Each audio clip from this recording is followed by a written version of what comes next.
Hello! In this video I will show you how to enter safe mode on HUAWEI Mate 20 Pro.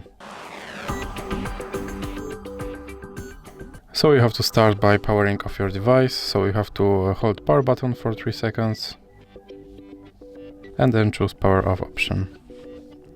And now when your device is powered off, you have to press power button and volume up button at the same time.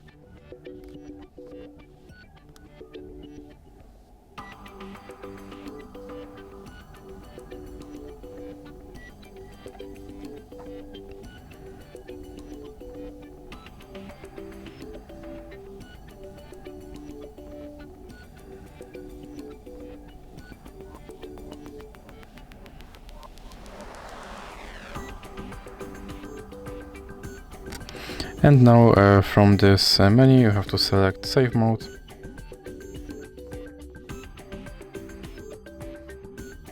And as you can see by this watermark in the corner, my device is now in safe mode, and to leave this mode you have to simply restart your device. So that's it for this video. If you liked it, please remember to leave a like and subscribe.